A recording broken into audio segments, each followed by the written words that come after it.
Now, the city of Jacksonville is still working to figure out how to address a very violent week. In just 4 days, 13 people were shot. 6 of them died. Now the murder count is at 21 for the year. Now this is a concern for every community and every neighborhood in Jacksonville. We've heard State Senator Audrey Gibson say yesterday that she was looking to bring in the National Guard. But we are now hearing from Mayor Lenny Curry and Sheriff Mike Williams on their thoughts. Now our Nick Perot spoke to them less than an hour ago about the violence that our city has seen recently. He joins us now with what he's learned. Well, Lindsay, yes, good afternoon. We're joining you right now inside the room. This is where city leaders, state attorney, as well as the sheriff we had mentioned, we're in here talking with the group Cure Violence. They're out of Illinois. They work with roughly 61 cities across the country here to kind of see violence and look at violence from an epidemic and a disease perspective, looking at changing the social norms.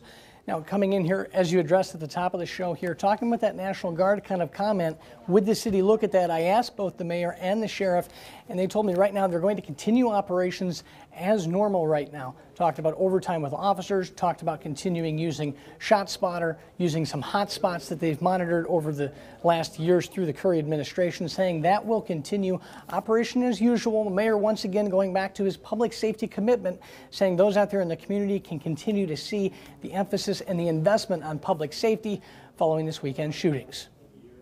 We have invested in overtime. We've invested in police officers. We've invested in over $40 million, by the way, in prevention and intervention through the organization called the Kids Hope Alliance. So, and we've seen the surge, the annual surge stop. Now we've got to continue to work to drive the numbers down.